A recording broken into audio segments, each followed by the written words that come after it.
Hi, my name is Julie Rogers Pomila, and I'm so happy to be here today with you. I wish I was there in person, but it's good to be here anyway on video. I would like to share with you today just a little bit about my grandparents. I have written a book called Your Heroes, My Grandparents, A Granddaughter's Love. And it's all about growing up with Roy Rogers and Dale Evans as my grandparents. And it's mostly fun, it's mostly happy, it'll make you smile. But then there are some sad parts too. But the book is very easy to read. The chapters are very short, like 2-3 pages. And you don't have to read it from cover to cover. It is chronologically in order, but they're all separate little stories of things that I remember. And I had a magical upbringing.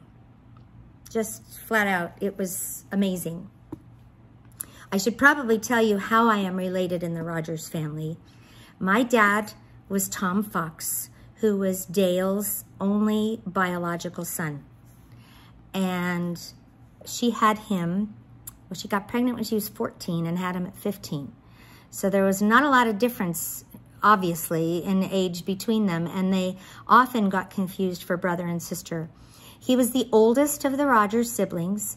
Grandma and Grandpa had 9. Yes, you heard that right. That's 9. I say, that's a lot of laundry. And it was just the best family ever because everybody was included. It didn't matter how you got into the family. Everybody had a different entrance into this wonderful blend of people. It was multicultural. It was multi-age level. It was just amazing. And I'd like to tell you a little bit about it. I have sent some books along, these paperback books that can be given out, and I would be happy if you would read it and enjoy it because it's important to me, and I think they're still very relevant in today's world. You know, I didn't set out to be an author. I'm a mom, and I have 3 boys. Well, and they're not boys anymore, they're grown sons, and they have families. But they don't really know that much about the way that I was brought up. I mean, I've said things here and there. But you know, you get to an age, and I'm sure many of you can relate, you get to an age where you really want your kids to know your heritage, or their heritage, actually. So you want to tell them about your life, and you want to have those stories passed on, and kind of a legacy left. And so I was going to do that one Christmas for my sons. And all through that year, you know, I go to Western festivals and I speak and I talk on panels. And I used to sing. I don't want to do that anymore. I was really much better as a trio. My sisters and I used to sing. But I am at these Western festivals all around the country, talking about Roy and Dale and, you know, all these cowboy things. And people would ask me, oh, you have such great stories. Are you ever going to write a book? And I'd say, well, that's funny because I am writing a book, but it's just to my sons. It's for Christmas. And they say, no, you have to get it published because we'd buy it. We'd love to hear all those stories.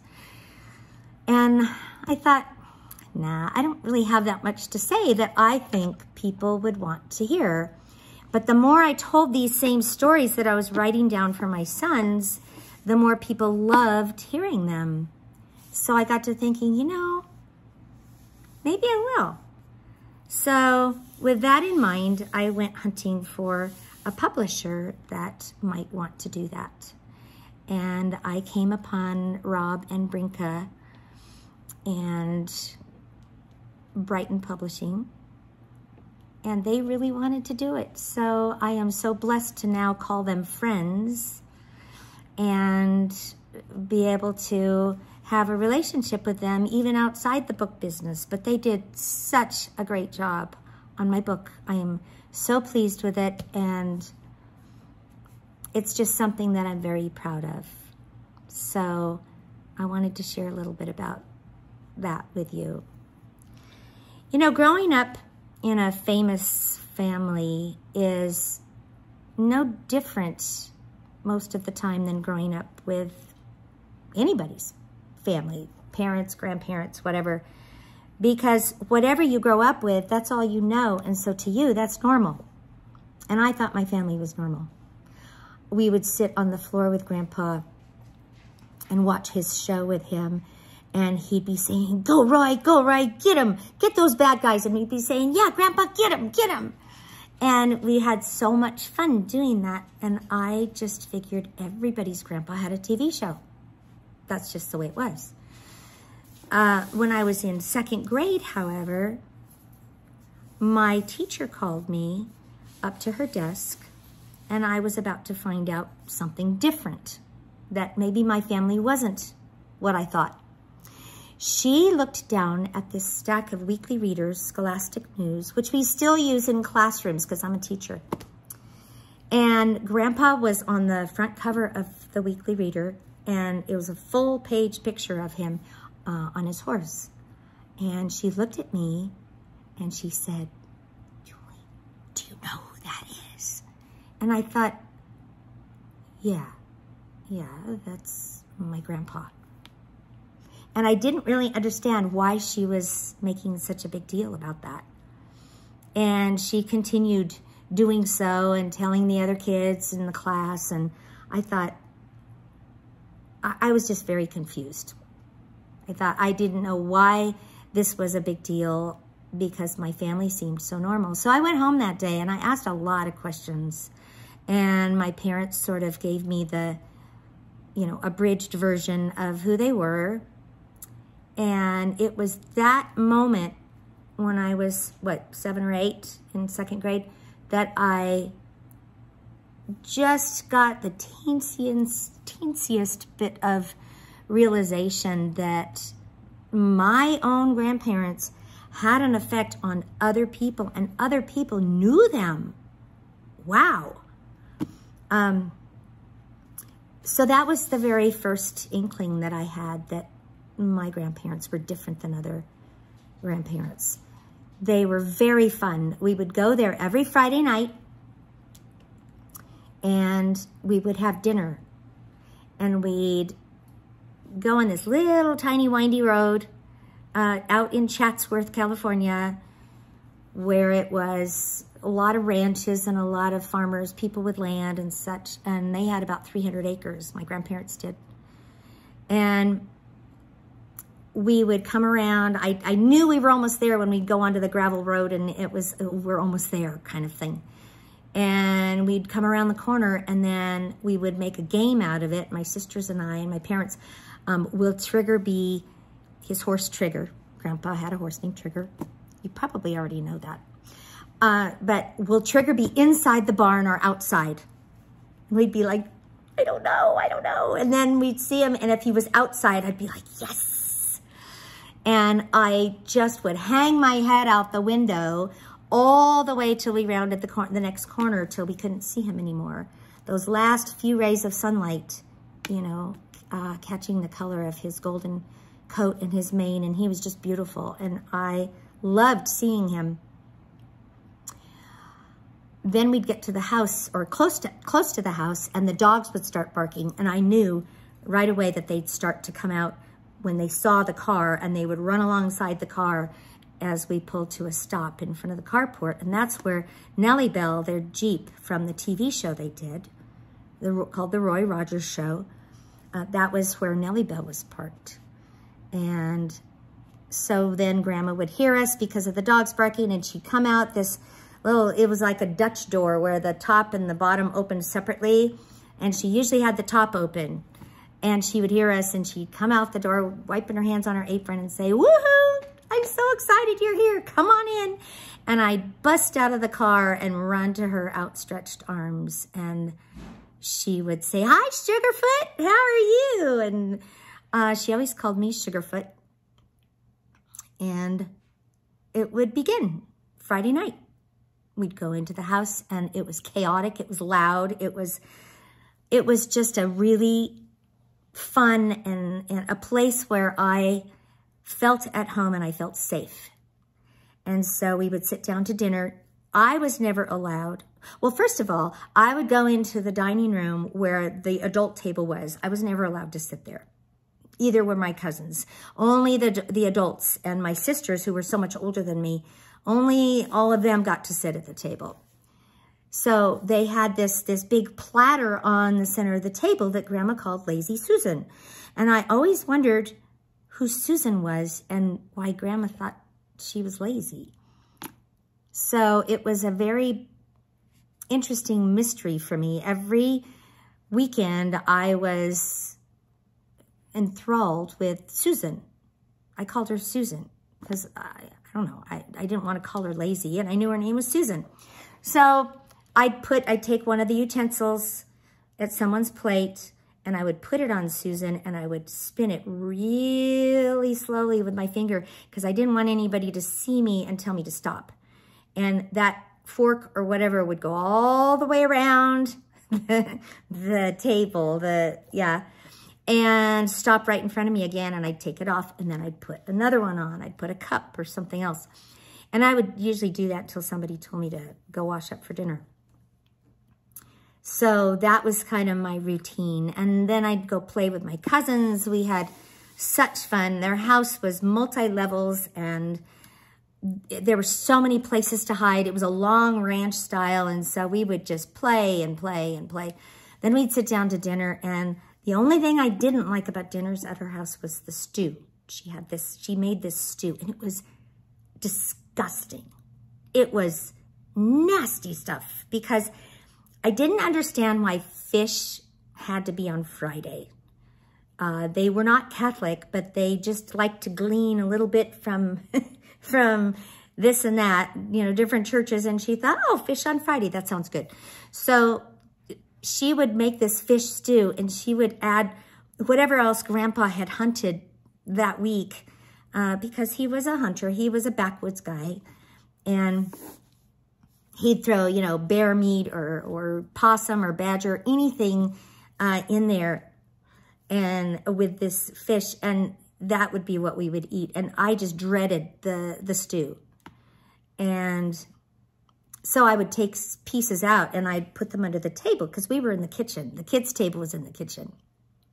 So the adults didn't really pay attention to what we were doing.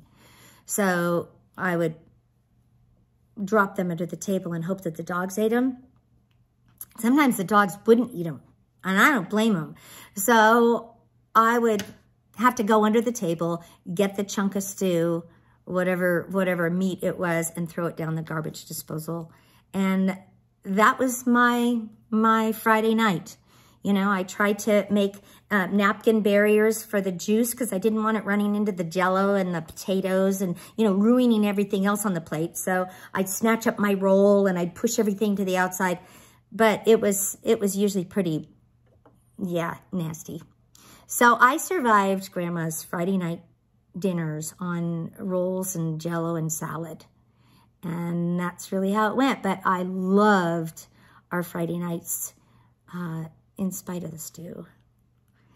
And we did all kinds of fun things out there. We'd go in the pool if it was a hot day, and I would sneak into their closet because it had this really amazing smell of leather and liniment and a little bit of cologne. And it was just, it was intoxicating to me. It was really, really a magical place, and it was quiet. And if I'd put my arm inside their costumes that had lots of rhinestones and fringe on them, and if the light was just right, I could see the colors, the rainbow colors on the ceiling, and they all were so beautiful, and I just felt like it was my secret little place. And I was just a kid. We didn't really take notice of any of their famous friends that would come and go. He was good friends with Clark Gable, and he did a movie with Bob Hope.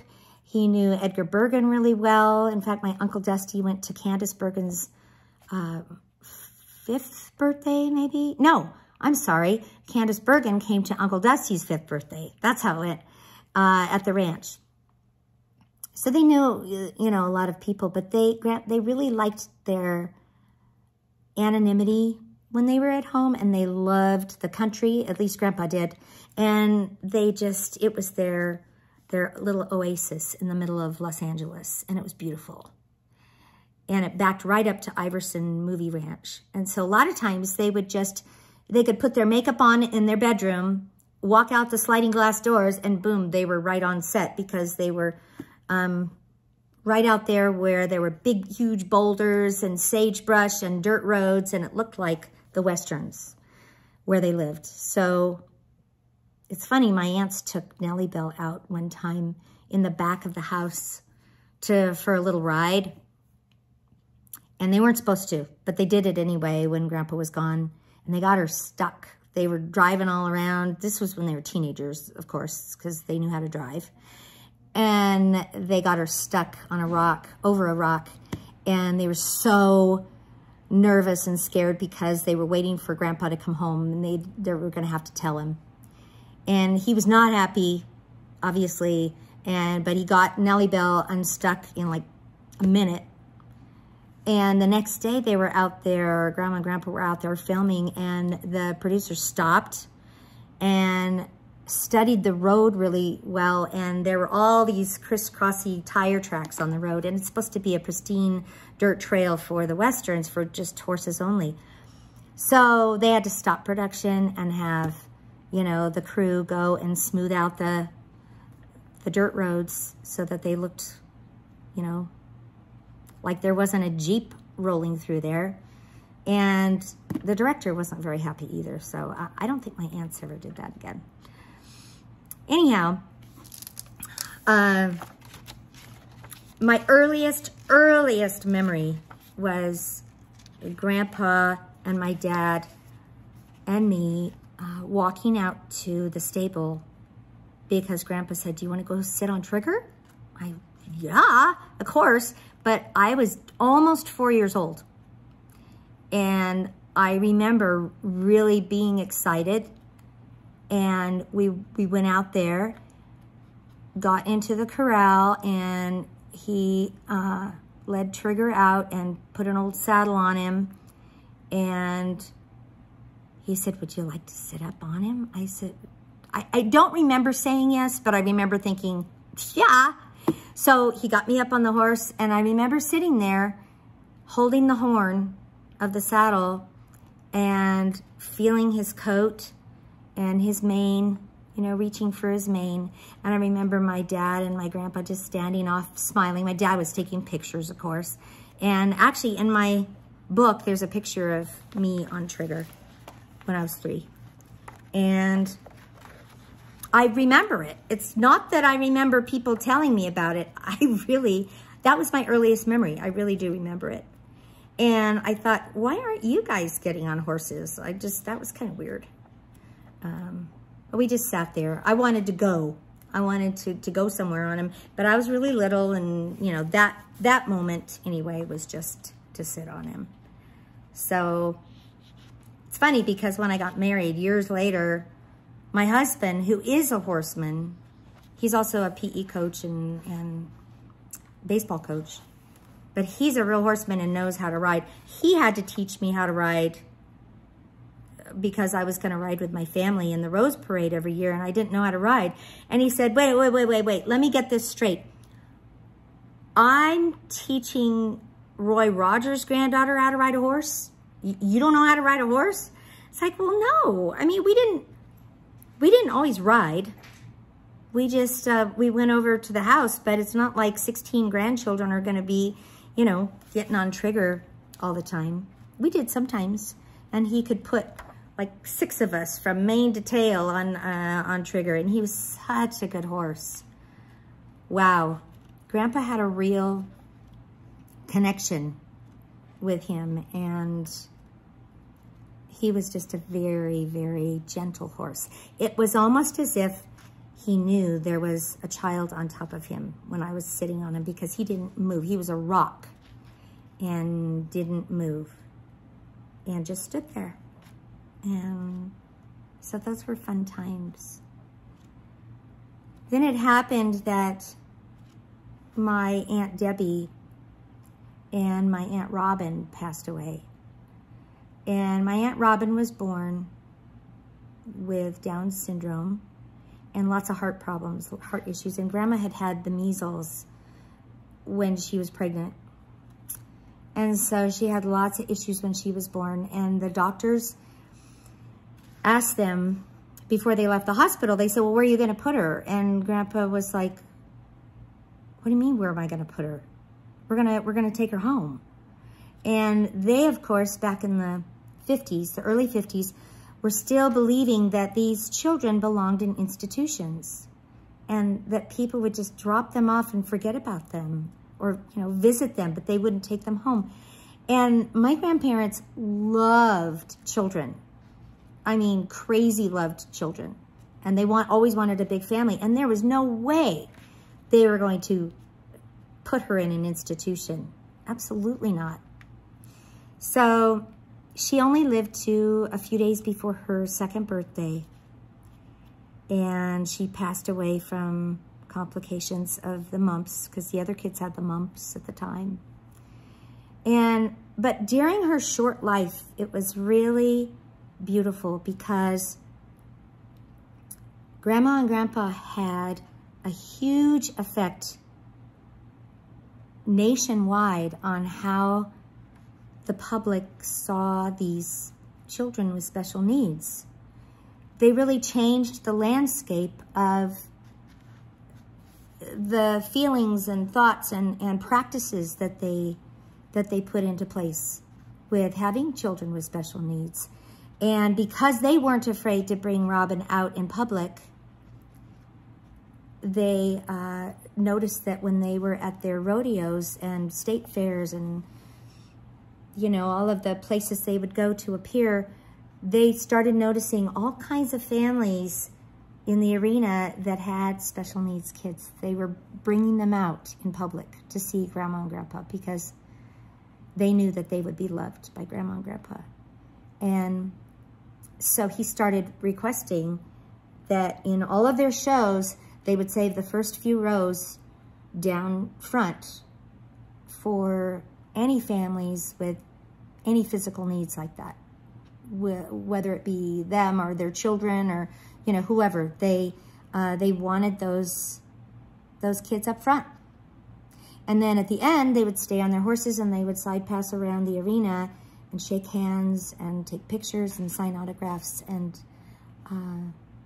just spend more time with them. And they really, really had an effect on kids that are not, you know, the mainstream, at the time anyway, kids. And they began several charities, children's charities, that still exist today.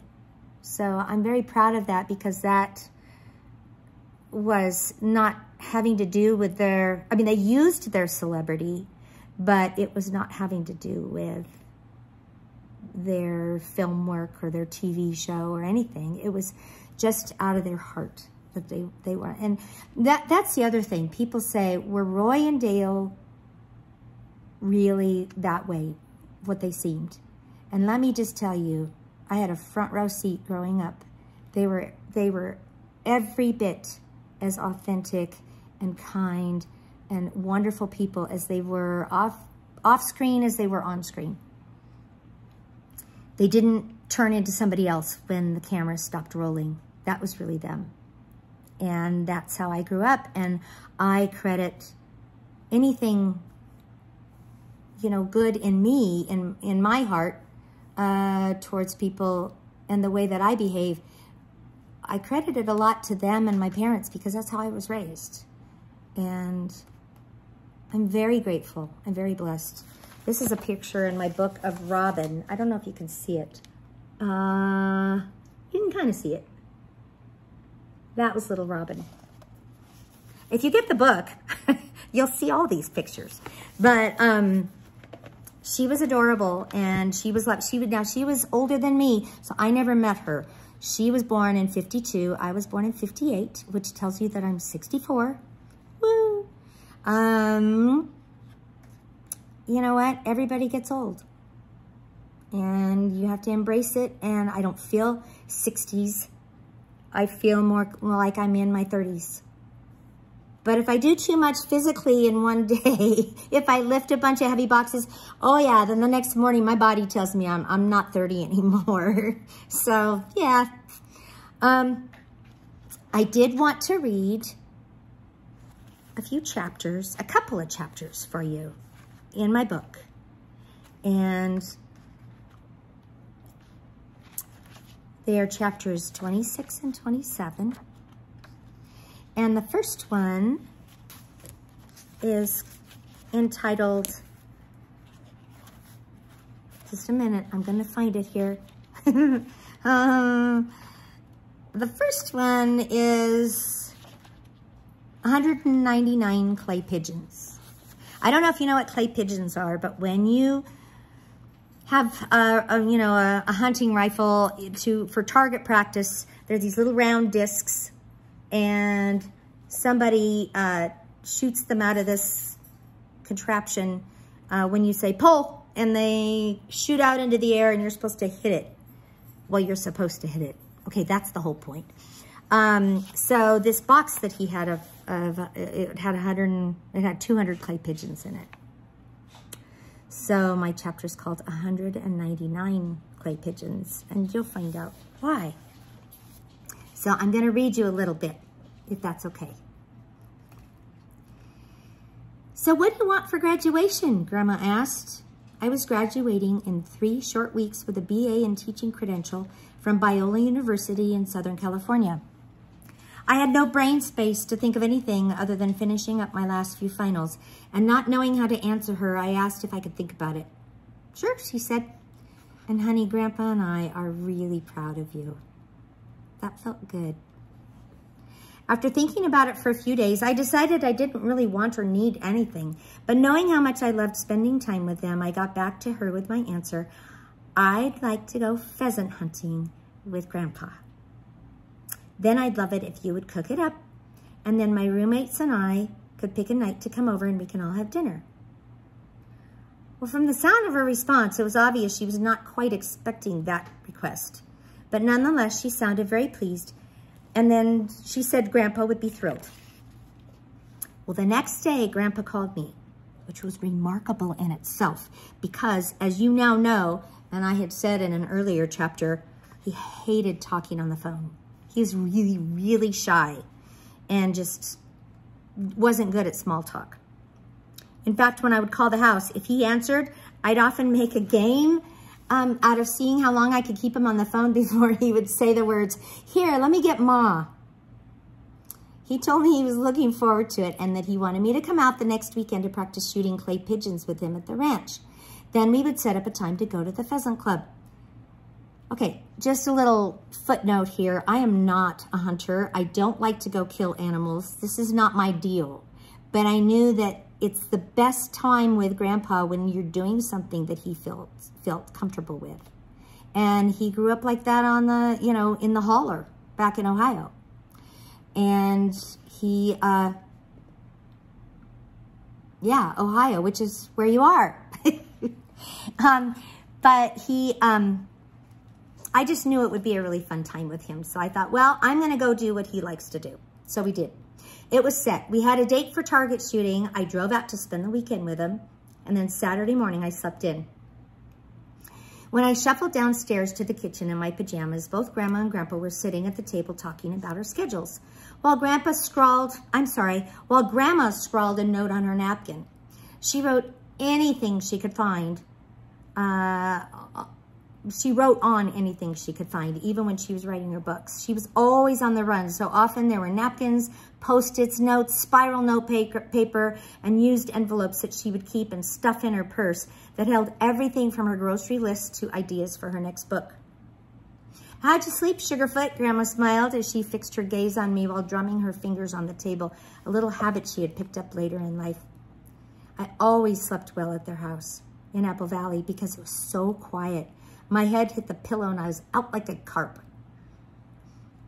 Well, why don't we go about an hour, Grandpa said. I've got to stop by the museum first. Grandma got up, walked into the living room, and sat down at the piano. What you doing? I asked as I followed her. Oh, just a little secret I have planned for you, she winked. You better go get dressed. You know, Grandpa likes to get over to the museum early. I was dumbfounded. I had no idea what she was talking about, but I went upstairs, dressed, and began my day. About a year later, when I got married, she and Grandpa sat on the piano bench at our reception and sang a personalized version of Happy Trails that she had been writing for us. Then she sang another song she had written just for me, simply called Julie. So that's the secret she was working on. That felt pretty good. I get teary even now when I think back on it. I saved the paper with the words to the song she had written, and of course you can barely read her chicken scratch handwriting, but how precious it was to receive that unique gift. And in the book, you can see what the words are, and you can see her chicken scratching, and a picture of them singing at our wedding. Getting back to the task at hand, Grandpa and I left that day for the museum. Inside the back door, he motioned for me to follow him as we wound around the glass cases filled with the memories of their lives. I passed the family Bible that was always in a prominent place in their home, the lion rug that I used to lie on, and even Grandpa's rock collection that was missing the cherished ones he had given me that wonderful day when I was 9. This is referring to other stories that I talk about in the book that were before this chapter. I smiled thinking back to those days. All of the rhinestone show clothes that I would sneak in to take a peek in their closet were proudly hanging there for all to see now. Passing Trigger and Bullet, I thought of how much I had loved their dogs over the years, and the time Grandpa had set me on top of Trigger and to step back with my dad and take a picture. Then we came to the gun case. He unlocked the glass door, stepped in, and reached for the rifle on the wall that was labeled, "The gun from Clark Gable." He chuckled and said quietly, "Here, I want you to use this gun today, and I'll tell you the story about it when we get in the car." I loved his stories. We walked back through the gift shop, saying good morning to Cleta, his older sister, who often worked at the museum. And then we hopped in the car. "So about that rifle I pulled out of the case for you this morning," he began. "Back in the 60s, when Grandma and Grandpa lived at the ranch in Chatsworth, Clark Gable and a few other Hollywood guys would come out to the skeet shooting range. Well, old Clark, as Grandpa called him, had just gotten a new hand-carved Winchester shotgun, which he shot miserably with that day. As he walked back to the clubhouse with Grandpa, he was so angry about missing the target so many times that he fumed, "Does anybody want to buy this blankety-blank gun?" Well, Grandpa said he thought it was mighty pretty. He talked like such a backwoods country boy. So he told Clark he'd buy it from him, and he did. Grandpa grinned and added that a few months later, I went to the big trap and skeet match in Ohio and shot 199 out of 200 with that gun. "Best gun I ever bought," he said. We laughed. But the truth of it was, Grandpa was an amazing marksman, and not many people ever beat him, no matter what gun he used. We pulled around behind the barn at the ranch and got out.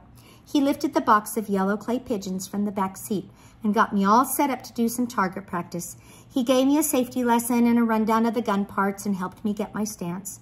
Then he stepped back and said, "Now you get all nice and ready and pull with the gun on your shoulder, and when you're ready, you say pull. Then I'll fire it off and you aim and pull the trigger. You think you got it?" "You know it, Grandpa." I said pull. Well, we went through an entire box of clay discs that morning. I had the same stats as Grandpa had on that day with the Gable gun in Ohio when he shot 199 out of 200, with only one slight difference. I missed 199 out of 200 of those annoying little yellow discs. Dejected, I climbed back into the truck with him. "I'm sorry I wasted all of your clay pigeons, Grandpa." I looked down at the floor. I wanted to cry. But then I looked back over at him. He was smiling, but shyly looking straight ahead with those squinty, kind eyes of his. No, he said, it wasn't a waste at all. You know, he continued awkwardly, when you were young and used to run away from me when I was in that neck brace that scared you, I thought you'd never want anything to do with me again. I'm just happy you grew out of that and you want to spend some time with your old grandpa. I knew two things in that moment. First, I couldn't hit a clay pigeon if it was strapped to the barrel end of my gun. But most importantly, second, I had a grandpa who, even though I knew it was hard for him to do, had just opened up and shared his feelings. And in that moment, who cared about clay pigeons? That was the one right before chapter 27, when I go pheasant hunting with Grandpa. And gosh, it gets to me. Every time I read through my own book, it gets to me because they were such dear memories. And Grandma and Grandpa were such dear people. Okay, I have to get through this. I can't get all weird. Sorry. I didn't think that would get to me. Thanks, Brinka, for asking me to read that chapter. Anyway, let me go right into this next chapter and that'll be all. I'm not going to bore you with reading like the whole book or anything. But this was the actual pheasant hunting. Okay, and that was fun. So the day had arrived to go pheasant hunting with Grandpa. We were to meet on Saturday morning at 8 a.m. sharp in Ontario, California, just off the Highland exit. I would then follow him to the gun club just a few miles away. He couldn't stand it when people were late, so I left Anaheim in plenty of time to be a few minutes early. There were no other cars around, so as I exited the freeway, I noticed him right away parked on the shoulder of the exit ramp. I pulled up next to him and rolled my window down. "Wow," he exclaimed. "You're on time, even early." "You seem so surprised," I laughed. He waved for me to follow him as he pulled out in front of me. At the gun club, I parked and walked over to his van as he opened up the back and began taking things out. "Here you go," he said, handing a backpack vest to me. Try putting this on and see if it fits." "What am I going to need this big pocket for?" I asked. "To keep your bird in," he said matter-of-factly. Wait, what? Did you say my bird?" "Yep, the one you're going to get today," he said, grinning as he walked away toward the already sun-baked field. It was going to be a scorcher. I stood there a second pondering what he had just said and wondered if it was too late to back out. But I zipped up my vest and hurried up to catch up with him. "Where are the birds?" I asked. He didn't answer at first, but as we neared the field, he dropped his voice to a whisper. He told me that the birds were all around, but we would have to wait till one flushes. "Flushes?" I whispered. At that moment, I wished I had read up on some of the morning's terminology. I was like a visitor in a foreign land, and he was speaking another language. I was still contemplating what kind of bird you'd have to be in order to flush when his buddy quietly appeared beside us. Pleasantries were exchanged, and then we all waited in silence, sometimes trekking through the brush to find a different spot. Grandpa looked over at me and beckoned with his head to come left with him. Then we stopped, stood still, and listened. The whole world seemed to pause, except for that distracting bead of sweat that was rolling down my forehead. No wonder he loves going hunting, I thought as we waited in silence. He don't have to worry about making small talk. Then all of a sudden, there was a flurry of flapping and my heart jumped. The pheasant flew out of the bushes about 50 feet in front of us. "That's it, get him," Grandpa whispered excitedly. I raised my Clark Gable shotgun, aimed, and fired. It sort of sounded like my gun fired twice and the pheasant dropped out of the sky. I froze. "Did you hear that?" I whispered breathlessly. "Hear what?" Grandpa asked. "My gun. I think it fired twice. Did I get him?" "You sure did," he exclaimed as he congratulated me. I stopped he was a little too excited and not as surprised as he should have been that I actually hit something. My eyes narrowed and I stepped back to study his face, which was now showing signs of contradiction. Wait a minute. That was you. I must have missed, so you got him, huh? He was now grinning like some mischievous kid caught in the middle of a prank. Oh, for shame, Grandpa. You were telling me a big windy just now. Well, I was just making sure, because, you know, you clipped the wing there, see? And I was just helping things out a little bit, he said, winking to his buddy. Come on, let's go get him. Well, sure enough, Grandpa picked up that dead bird and stuffed him in the backpack vest I was wearing. Yeah, I was afraid you were going to do that, I said, wrinkling my nose at the thought of tromping around in the hot sun, carrying a dead bird on my back. But we kept looking and listening.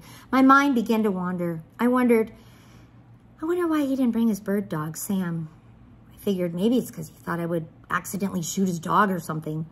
We waited some more in the stillness. I noticed some gnats like buzzing around my ears. I should have brought my camera. Maybe a bottle of water, I pondered.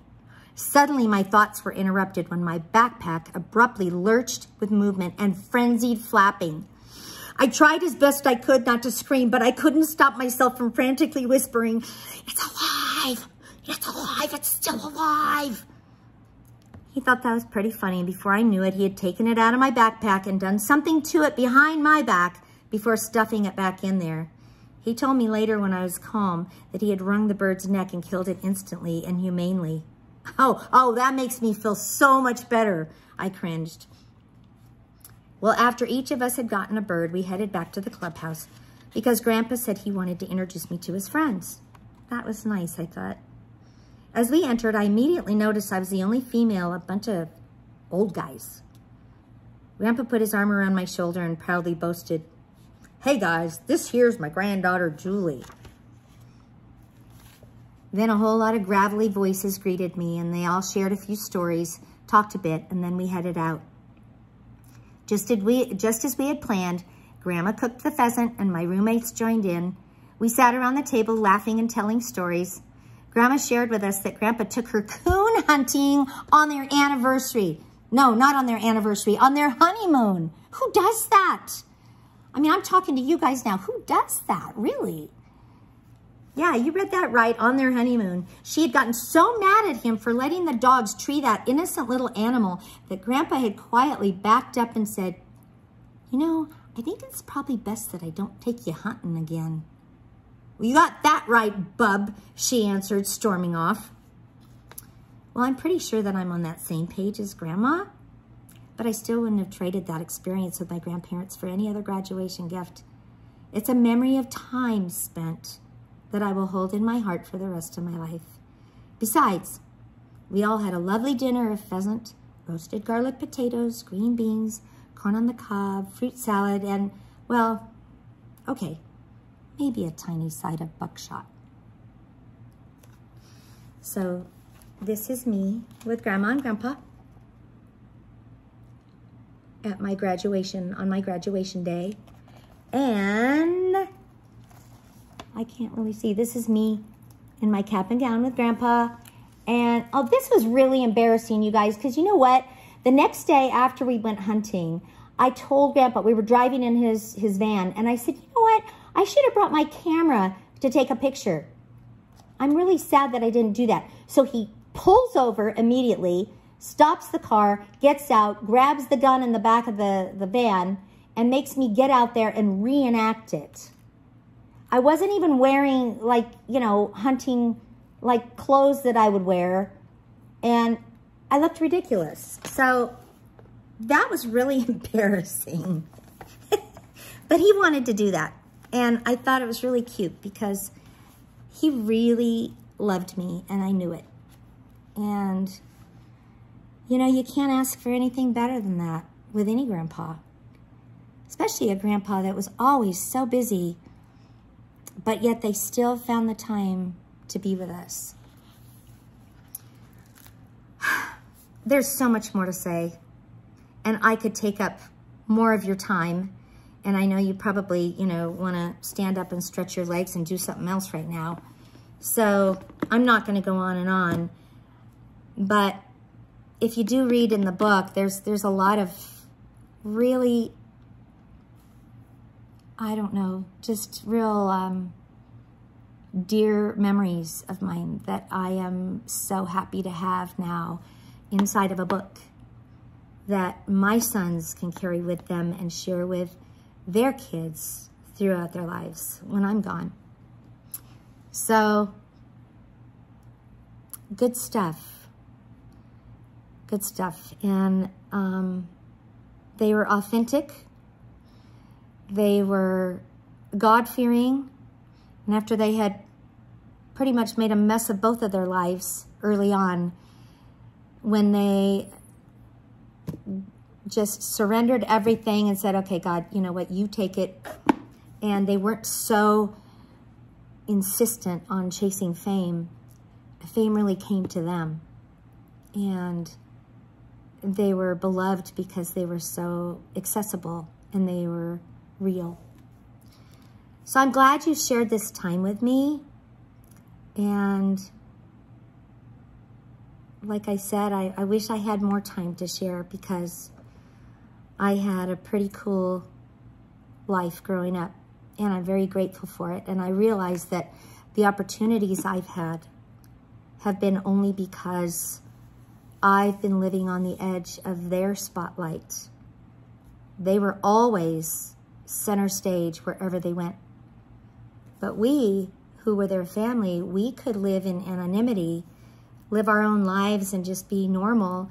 And then they would pull us in sometimes to their world when they weren't at the house, when we were out with them.